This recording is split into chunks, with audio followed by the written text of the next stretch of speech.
100 days ago, I received a package, and inside is one of the largest ants in the entire world. The plan was to keep her for 100 days in a natural setup, where I can keep her safe from escaping and help provide the environment for her to successfully raise her young. But things didn't go according to plan. Mold began to spread fast within the enclosure despite my best efforts, and if I didn't act fast, the queen surely wouldn't survive. But to understand the whole journey, we need to rewind time back to where this story all began.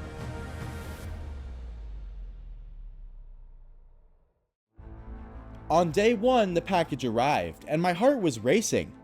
Inside was a queen ant worth $500, and if she didn't survive the trip, it would truly be a devastating loss. The package was delayed by multiple days, and this was the moment of truth.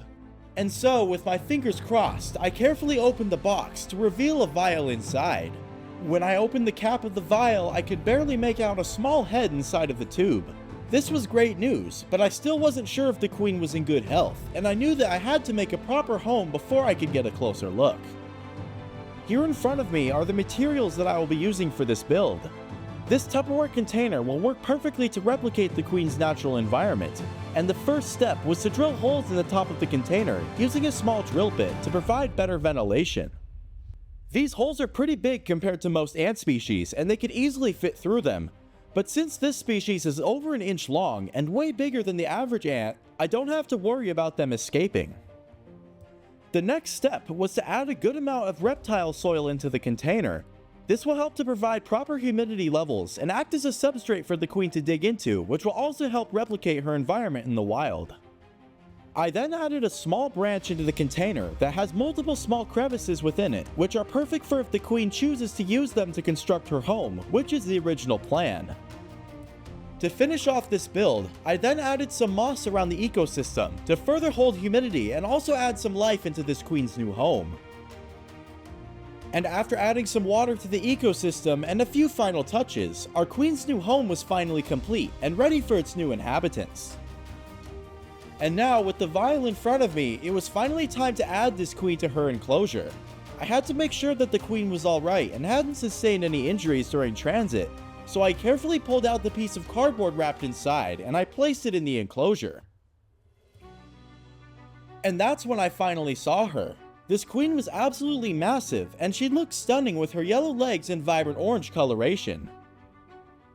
I decided to put a quarter next to the queen for a sense of scale, and I couldn't believe just how imposing this queen was. I even compared her to the largest queen that I had in my collection, which also happened to be the largest ant in the United States, and she absolutely dwarfed it. Getting closer, you can see this queen's beautiful colorations even better, and I think that I might be one of the first people to get macro footage of this species because they're so rare. And while I was filming the queen, she decided to make a run for it, and before I knew it, the queen had crawled right onto my hand. I had never seen an insect so large, and it truly was a sight to behold. And when I got her back into the enclosure, I closed the lid and offered her a bottle cap full of beetle jelly, which she didn't seem to be very interested in. And when I peeked back in after a couple of hours, the queen had found a safe spot within the piece of wood, and it was clear that she was ready to attack anything that got close. So I decided to leave her be, and only check on her every once in a while to water her enclosure, and other than that, I didn't disturb her for 30 days. And on day 30, I checked back into the queen's enclosure, and I saw any ant keeper's worst nightmare. There was mold growing all over the log that the queen was now living in, and this was a huge problem, and if I didn't do anything, this could possibly be deadly for the queen. In attempts to remove the mold without greatly disturbing the queen, I grabbed a Q-tip and some fresh water to carefully try and clean it.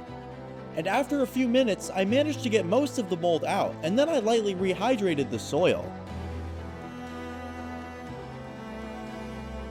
But when I checked back on day 60, the mold had returned. At this point, I knew that I had to move this queen if I wanted her to survive. I knew on day 30 that removing this mold would likely just be a temporary fix, and so I found a nest that would be the perfect size for this queen, and I moved the old inhabitants into a new enclosure. I then prepared this new nest with some fresh reptile soil. But now came the hard part. I had to transfer this queen into this new nest as stress-free as possible. The queen was hiding beneath the log, and she was clearly stressed out. I didn't want to disturb her, but at this point I had no choice. At this point, the queen had no sign of having any brood, and so I gently lifted the log, and I used insect-safe tweezers to move her into the new nest. And once the queen was inside, I sealed the lid and I placed her somewhere dark and quiet so she could settle in. It is now day 100, and I checked on the queen once more, and to my relief, she was alive. And not only was she alive, she had rearranged most of the dirt to her liking, and right under her was a nice clutch of around 10 or so eggs. And this was amazing news, but these eggs likely wouldn't hatch into larvae for quite some time because these ants grow so slowly. At this point, the queen finally looked more calm, and in this setup, I can now more easily view the queen's activity, and also be able to keep an eye on things to make sure that nothing else goes wrong. This species is very skittish, and for the time being, all I can do is water her enclosure every few days and wait to see if her eggs develop. It could take 3 or 4 months before these eggs develop into adult ants, so this is going to be quite a long journey, but for now, the queen is doing better than I could have hoped for despite what has happened. And so if you all enjoyed this video, please be sure to like and subscribe so you don't miss the next update, because the next 100 days could change everything for this queen.